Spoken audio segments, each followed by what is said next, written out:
नमस्कार प्यारे दोस्तों, स्वागत है आपका हमारे अपने यूट्यूब चैनल स्टडी मार्ट 2.0 में।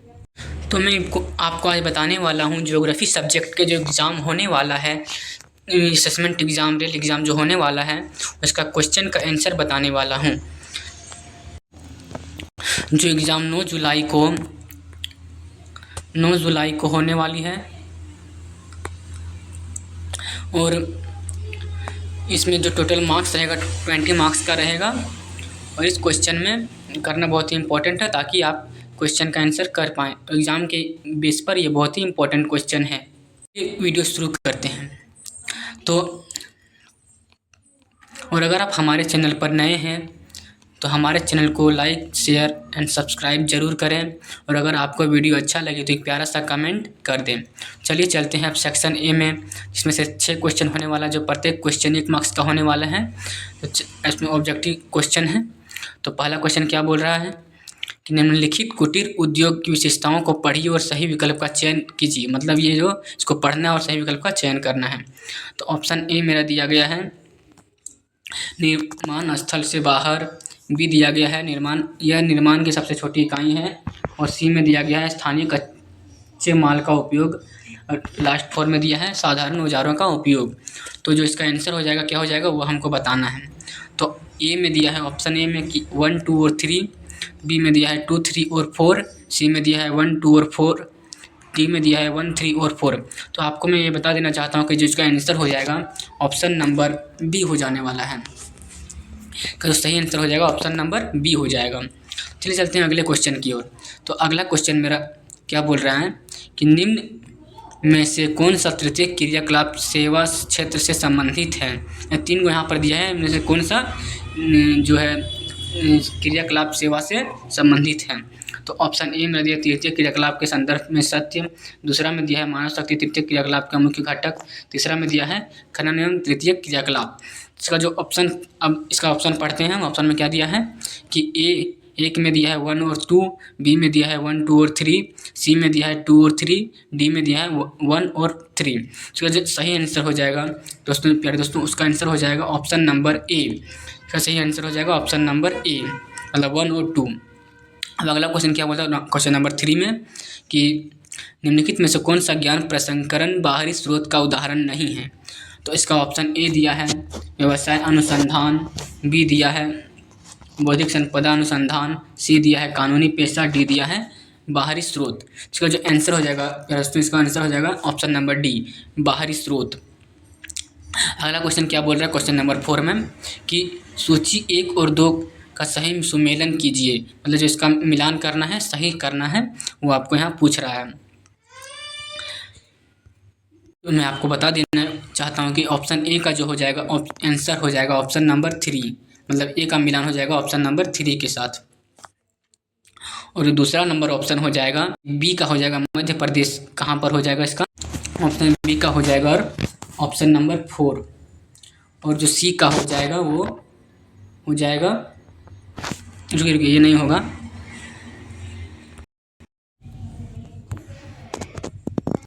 तो गाइस आप लोग इसका मिलान कर लीजिएगा और इसका आंसर कमेंट में बता दीजिएगा क्या होगा आंसर। मैं आपको बता दूँ गलत है या सही है। तो अगला क्वेश्चन की ओर चलते हैं। तो अगला क्वेश्चन मेरा क्या बोल रहा है, क्वेश्चन नंबर 5 कि निम्नलिखित में से विश्व की सबसे ऊंची रेलवे लाइन कौन सी है। तो ऑप्शन ए में दिया है पेरुवियन, बी में दिया है दार्जिलिंग रेलवे, सी में दिया है नीलगिरी रेलवे, और डी में दिया है किन्धाई तिब्बत रेल। इसका जो ऑप्शन हो जाएगा सही आंसर हो जाएगा इसका ऑप्शन नंबर 4, इसका सही हो जाएगा ऑप्शन, मतलब किन्धाई तिब्बत रेल सबसे ऊंची रेलवे लाइन है मेरा किन्धाई का। तो चलिए चलते हैं अगले क्वेश्चन की ओर। अब अगला क्वेश्चन क्या बोल रहा है, क्वेश्चन नंबर 6 कि नीचे दिए गए प्रश्नों में 2 कथनों को अभिकथन और दूसरे को कारण आर कहा गया है। 2 कथनों के संदर्भ में निम्नलिखित में से कौन सा एक सही है।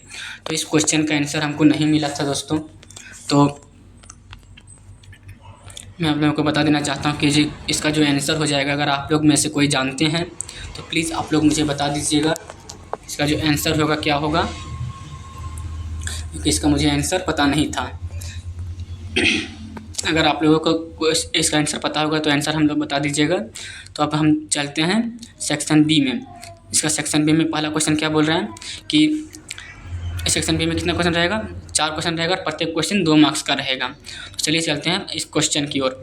तो हमको मेरा क्वेश्चन नंबर 7 बोल रहा है कि कुटीर उद्योग और लघु उद्योग में अंतर बताइए। इसका आंसर मैं बताने वाला हूँ अभी। चलिए आंसर की ओर चलते हैं। तो इसका आंसर हो जाएगा कुटीर उद्योग और लघु उद्योग में अंतर इस प्रकार है। तो इसका क्या हो जाएगा, दोनों का डिफिनेशन लिख देना है सिर्फ। डिफिनेशन क्या हो जाएगा, पहला देखो कुटीर उद्योग का क्या हो जाएगा कि ये उद्योग आमतौर पर घर पर चलाए जाते हैं और इसमें परिवार के सदस्य ही मुख्य रूप से काम करते हैं। इसमें पूंजी का निवेश बहुत कम होता है और उत्पादन भी छोटे पैमाने पर होता है। इसे हस्तशिल्प, बुनाई आदि कहते हैं। मतलब जो जैसे महात्मा गांधी बनाते थे खुद से चरखा में सूत बनाते थे, उसी तरह जो घर में बनता था कपड़ा उसी में बनाया जाता था, उसी को बोला गया है यहाँ पर। इसका डिफिनेशन उसी को बोला गया है। अगला बोल रहा है लघु उद्योग मतलब स्मॉल स्केल इंडस्ट्री। इसमें क्या बोल रहे हैं कि ये उद्योग कुटीर उद्योगों से बड़े होते हैं। मतलब जो कुटीर उद्योग है उससे बड़ा होता है। इसमें कुछ श्रमिक भी काम करते हैं, मतलब इसमें कुछ मतलब जो होता है मजदूर भी काम करता है जो परिवार के सदस्य नहीं होते। इसमें मतलब सिर्फ परिवार के सदस्य नहीं होते हैं। इसमें पूंजी का निवेश मतलब कुटीर उद्योग से बहुत ज़्यादा होता है और उत्पादन भी अपेक्षाकृत बड़े पैमाने पर होता है। जैसे छोटे विनिर्माण इकाइयाँ, खाद्य प्रसंस्करण इकाइयाँ आदि इसमें शामिल हैं। इसका आंसर यही हो जाएगा। इसका आंसर लिख लीजिएगा आप लोग। तो अगला क्वेश्चन की ओर चलते हैं हम, क्वेश्चन नंबर 8 की ओर। 8 में क्वेश्चन मेरा क्या बोल रहा है कि वर्तमान समय में हवाई परिवहन बहुत महंगा होने के बावजूद इसकी बढ़ती लोकप्रियता का क्या कारण है। मतलब जो क्या बोल रहे हैं हवाई परिवहन मतलब जहाज़ में मतलब इतना जाना मतलब क्यों लोकप्रिय हो रहे लोगों का, तो मतलब महंगा और ये महंगा भी है फिर भी इसका लोकप्रिय बहुत ज़्यादा है। लेकिन क्यों है यही हम आपको बताने वाला हूँ। चलिए चलते हैं इसका आंसर की ओर।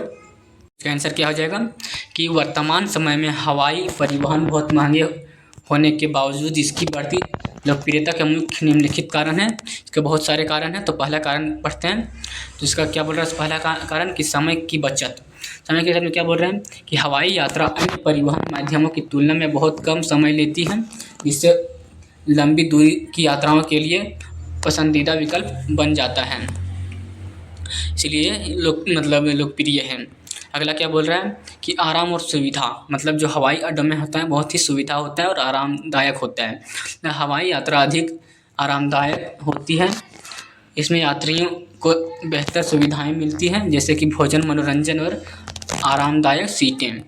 अगला क्वेश्चन क्या बोल रहा है कि पहुँच और कनेक्टिविटी में क्या बोल रहा है कि हवाई परिवहन दुर्गम स्थानों तक भी पहुंच प्रदान करता है और दुनिया भर के शहरों को जोड़ता है, जिससे व्यापार और पर्यटन आसान हो जाता है। मतलब इससे जो होता है सो व्यापार में पर्यटन आसान हो जाता है।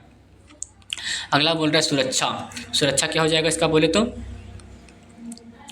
4 नंबर क्या बोला सुरक्षा। तो समय क्या हो जाएगा कि हवाई यात्रा को आमतौर पर अन्य परिवहन के माध्यमों की तुलना से अधिक सुरक्षित माना जाता है। तो जिसका क्वेश्चन का आंसर मेरा कंप्लीट होता है। चलिए चलते हैं अब अगले क्वेश्चन की ओर। तो अगला क्वेश्चन क्या बोल रहा है, अगला क्वेश्चन क्या है 9 नंबर क्वेश्चन में क्या बोल रहा है कि भारत में जैव ऊर्जा का विकास क्यों आवश्यक है। मतलब जो जैव ऊर्जा है उसका भारत में इसका विकास का क्यों आवश्यक है सो पूछ रहा है। चलिए इसका आंसर की ओर चलते हैं। इसका आंसर तो जैव ऊर्जा विकास के कई कारणों से आवश्यक है। विकास कई कारणों से आवश्यक है। में पहला कारण क्या बोल रहे हैं कि ऊर्जा सुरक्षा। तो मतलब ऊर्जा सुरक्षा क्या है कि यह जीवाश्म ईंधन पर निर्भर कम करके भारत की ऊर्जा सुरक्षा बढ़ाती है। मतलब जो जीवाश्म ईंधन है वैसे भी आप लोगों को पता है कि वो समाप्त ही होने वाली है। इसके लिए मतलब जो सौर ऊर्जा है उस जगह पर आराम से मतलब जैसे जीवाश्म ईंधन को मेरा कोयला जैसे मेरा बिजली उत्पादन करके देता था, तो अब मेरा इस सौर ऊर्जा से मतलब क्या बोलते हैं पवन ऊर्जा से मेरा आराम से हो जाता है ऊर्जा सुरक्षा, जिससे मेरा हो जाता है। तो अगला क्या बोल रहा है पर्यावरण संरक्षण। तो इसमें होगा जैव ऊर्जा स्वच्छ ऊर्जा का स्रोत है जो ग्रीन हाउस गैस उत्सर्जन को कम करने में मदद करती है। मतलब जो ग्रीन हाउस मतलब CO2 को कम करता है पर्यावरण संरक्षण होने पर। अगला क्या बोल रहा है ग्रामीण विकास। यह ग्रामीण क्षेत्रों में रोजगार के अवसर पैदा करती है और कृषि विशिष्ट प्रभावी ढंग से उपयोग करने में मदद करती है। अगला क्या बोल रहा है अपशिष्ट प्रबंधन। यह कृषि और शहरी अपशिष्ट के कुशल निपटान में सहायता करती है। जो होता है कृषि और शहरी में अपशिष्ट में कुशल निपटान की सहायता करती है। तो इसका आंसर यही समाप्त होता है। तो इसका आंसर इतना ही है, तो आप लोग इसका आंसर लिख लीजिएगा। अब चलिए चलते हैं अगले क्वेश्चन की ओर। उसके बाद क्वेश्चन नंबर 10 क्या बोल रहा है कि कृषि आधारित उद्योग को परिभाषित करें। मतलब जो कृषि उद्योग है उसको परिभाषित करना है, उद्योग के हिसाब से परिभाषित करना। चलिए चलते हैं इसका आंसर की ओर। अब तो कृषि उद्योग का परिभाषा क्या हो जाएगा कि कृषि आधारित उद्योग की परिभाषा, कृषि आधारित उद्योग वे उद्योग होते हैं जो अपने कच्चे माल के लिए कृषि उत्पादकों पर निर्भर करते हैं। ये उद्योग सीधे तौर पर कृषि क्षेत्र से जुड़े होते हैं। कृषि उपज को विभिन्न प्रक्रियाओं के माध्यम से तैयार उत्पादों में बदला जाता है। क्या बोल रहे हैं कि जो कृषि आधारित उद्योग होते हैं वे अपने कच्चे माल के लिए कृषि उत्पादों पर निर्भर करते हैं। ये उद्योग सीधे तौर पर कृषि क्षेत्र से जुड़े होते हैं और कृषि उपज की विभिन्न प्रक्रियाओं के माध्यम से तैयार उत्पादों में बदलते हैं। तो इसका उदाहरण क्या हो जाएगा बोले तो एग्जाम्पल में हो जाएगा पहला वस्त्र उद्योग। वस्त्र उद्योग में जो कपास, जूट आदि कृषि उत्पादों के कपड़े बनाते हैं।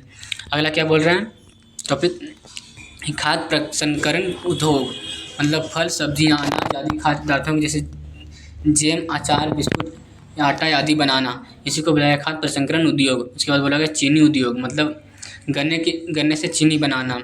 अगला बोल रहा है वनस्पति तेल उद्योग। तो वनस्पति तेल उद्योग में क्या हो जाएगा कि तिलहन, सोयाबीन, सरसों, मूंगफली से तेल निकालना, मतलब सबसे तेल निकालना, उसी को बोला गया है वनस्पति तेल उद्योग। इसका आंसर इतना ही है। चलिए अब चलते हैं इसके हम अगला क्वेश्चन की ओर। तो अगला क्वेश्चन क्या बोल रहा है, जो अगला क्वेश्चन है अब सेक्शन नंबर 3 में आ जाता है, जिसमें कि कितना रहेगा मेरा 3 मार्क्स का रहेगा और 2 नंबर का इसमें क्वेश्चन रहेगा। तो पहला क्वेश्चन मेरा क्या बोल रहा है, चलिए पढ़ते हैं। मेरा पहला क्वेश्चन बोल रहा है कि दुनिया के तरल पदार्थों और गैसों में परिवहन के लिए पाइपलाइनों का बड़े पैमाने का उपयोग किया जाता है। उचित तर्कों से सात कथन का समर्थन करें। मतलब इसका जो उचित लिखना है, इसका समर्थन कैसे करेगा सो हमको बताना है। चलिए आंसर की ओर चलते हैं। इसका आंसर क्या हो जाएगा कि पाइपलाइनों का उपयोग तरल पदार्थों और गैसों के परिवहन के लिए कई लाभों के कारण बड़े पैमाने पर किया जाता है। इसका क्या हो जाएगा पहला तब दक्षता और लागत प्रभावशीलता। क्या हो जाएगा कि पाइपलाइनों लंबी दूरी तक बड़ी मात्रा में तरल पदार्थ और गैस परिवहन के लिए अत्यधिक कुशल और किफ़ायती तरीके प्रदान करती है, जो अक्सर सड़कें, रेल या समुद्र जैसे अन्य परिवहन साधनों की तुलना में अधिक प्रभावी होती हैं, विशेष रूप से निरंतर और बड़ी मात्रा में स्थानांतरण के लिए है। अगला क्या बोल रहे हैं कि सुरक्षा और पर्यावरण प्रभाव, ये आमतौर पर अन्य परिवहन विधियों की तुलना में अधिक सुरक्षित होते हैं। मतलब जो क्या बोलते हैं इसमें जो परिवहन होता है उसे मतलब ज़्यादा सुरक्षित होता है। इसमें दुर्घटना और रिवास का जोखिम कम हो जाता है। ट्रकों या जहाज़ों से होने वाली निरंतर उत्सर्जन की तुलना में कई पर्यावरणीय प्रभाव भी कम होती है। दूसरा पॉइंट है। तीसरा पॉइंट क्या बोल रहे हैं कि विश्वसनीयता और निरंतरता। पाइपलाइनें संसाधनों का निरंतर और विश्वसनीय प्रवाह प्रदान करती है, जो मौसम की स्थिति या यातायात की भीड़ से अप्रभावित रहती है तथा उद्योगों और उपभोक्ताओं को निरंतर आपूर्ति सुनिश्चित करती है। तो इसका 5वां पॉइंट क्या बोल रहे हैं कि कम हैंडलिंग और भंडारण। तो क्या हो जाएगा कम हैंडलिंग और भंडारण में वे मध्यवर्ती हैंडलिंग और भंडार सुविधाओं की आवश्यकताओं को न्यूनतम कर देते हैं, जिससे परिचालन लागत कम हो जाता है और वाष्पीकरण का रिसाव से होने वाला संभावित हानि कम हो जाती है। तो इसका आंसर ये हो जाएगा ऑप्शन नंबर 11 का, क्योंकि एक क्वेश्चन नंबर 3 में बोल रहा है, इसीलिए इसका इतना आंसर हो जाएगा। इसको आप लोग लिख लीजिएगा। तो अब चलिए चलते हैं अगले क्वेश्चन की ओर। लास्ट क्वेश्चन जो मेरा होने वाला है, तो मेरा पहला क्वेश्चन क्या है 12 नंबर क्वेश्चन, लास्ट क्वेश्चन मेरा है कि अन्य संसाधनों की तुलना में खनिज का संरक्षण अधिक महत्वपूर्ण है, इसे स्पष्ट करें। मतलब इसको स्पष्ट करना है हमको। तो चलिए चलते हैं इसके आंसर की ओर। तो खनिजों का संरक्षण, तो खनिजों का संरक्षण अन्य संसाधनों की तुलना में अधिक महत्वपूर्ण माना जाता है, क्योंकि वे नवीकरणीय नहीं है तथा विभिन्न उद्योगों और दैनिक जीवन में उनकी महत्वपूर्ण भूमिका है। मतलब जो संसाधन है, खनिज संसाधन, उन संसाधनों की तुलना में बहुत ही मतलब महत्वपूर्ण माना जाता है, क्योंकि जो खनिज होता है जैसे कोयला हो गया और पेट्रोलियम, वो मतलब इसका मतलब सीमित मात्रा में है, इस कारण से ये ख़त्म भी हो सकता है। उद्योगों उनकी महत्वपूर्ण भूमिका और उद्योग के लिए बहुत ही महत्वपूर्ण है। उसके बाद बोल रहा है गैर नवीकरणीय प्रकृति, मतलब क्या वो होता है गैर नवीकरणीय प्रकृति कि खनिज सीमित संसाधन है, मतलब जो खनिज होता है वो सीमित संसाधन है, वो तो पता ही है, जो भू वैज्ञानिक प्रक्रियाओं के माध्यम से लाखों वर्षों से बनते हैं और मानव जीवन काल में आपूर्ति नहीं की जा सकती है। और सौर ऊर्जा जैसे नवीकरणीय संसाधनों के विपरीत एक बार खनिज का निष्कर्षण और उपभोग हो जाने के बाद वे हमेशा के लिए समाप्त हो जाएंगे। मतलब बोल रहा है क्या कि जो आपको मतलब जो गैर नवीकरणीय संसाधन होता है वो बहुत ही सीमित मात्रा में होता है, जैसे खनिज हो गया और पेट्रोलियम हो गया, ये सब बहुत ही सीमित मात्रा में है, जो कि मतलब यूज करने के बाद मतलब कुछ टाइम के बाद ये समाप्त भी हो सकता है, वही यहाँ पर इसका मतलब बोल रहा है। तो अगला टॉपिक क्या बोल रहा है, अगला पॉइंट कि औद्योगिक और आर्थिक महत्व, मतलब क्या बोल रहा है कि खनिज निर्माण और विनिर्माण से लेकर इलेक्ट्रॉनिक्स और ऊर्जा उत्पादन तक लगभग हर उद्योग के लिए मौलिक कच्चा माल है। उनकी कमी आर्थिक विकास और तकनीकी उन्नति पर गंभीर प्रभाव डाल सकती है। तो इसका हो गया। अगला क्या बोल रहा है, इसका निष्कर्षण का पर्यावरणीय प्रभाव। तीसरा बोल रहा है पॉइंट कि निष्कर्ष और पर्यावरणीय प्रभाव। क्या बोल रहा है कि खनिज और निष्कर्षण में प्रायः खनन जैसे पर्यावरण के लिए विनाशकारी प्रक्रियाएं शामिल होती है, जिसके कारण वनों की कटाई, मृदा अपरदन, जल प्रदूषण और आवास विनाश हो सकता है। खनिज को संरक्षण से व्यापक खनन कार्यों की आवश्यकता कम हो जाती है, इसके पर्यावरणीय प्रभाव कम हो जाते हैं। अगला पॉइंट क्या बोल रहा है कि भावी पीढ़ियाँ, इसमें बोल रहा है कि भावी पीढ़ियों के लिए खनिज की उपलब्धता सुनिश्चित करने के लिए आज सावधानीपूर्वक प्रबंधन और संरक्षण पद्धतियों की आवश्यकता है। संरक्षण के बिना अतिदोहन का महत्वपूर्ण संसाधन को नष्ट कर सकता है, जिससे भविष्य में समाजों में भलाई और विकास की संभावनाएं खतरे में पड़ सकती है। मतलब क्या बोल रहा है कि जो अगर सावधानीपूर्वक नहीं किया जाएगा संरक्षण उसका, मतलब जो यहाँ उपलब्ध है और मतलब तो क्या होगा कि वो भावी पीढ़ी के लिए नहीं बचेगा, और ये हमारे संसाधन के लिए बहुत ही महत्वपूर्ण है और हमें इसे बचा कर रखना है, इस मतलब इस पॉइंट में बोल रहे हैं। चलिए इसका तो क्वेश्चन समाप्त होता है और इसका आंसर भी सारा ख़त्म हो गया। अगर आपको हमारे वीडियो अच्छा लगा होगा तो हमारे चैनल को लाइक, शेयर एंड सब्सक्राइब जरूर करें। और अगर आप हमारे क्योंकि अगर आप हमारे चैनल को सब्सक्राइब कीजिएगा तो हम जो वीडियो अपलोड करेंगे वो सबसे पहले आप तक पहुंचेगी और इससे आपको ही फ़ायदा होगा। तो चलिए आज का वीडियो यहीं समाप्त करते हैं, आज मिलते हैं अब अगले वीडियो में। तो थैंक्स।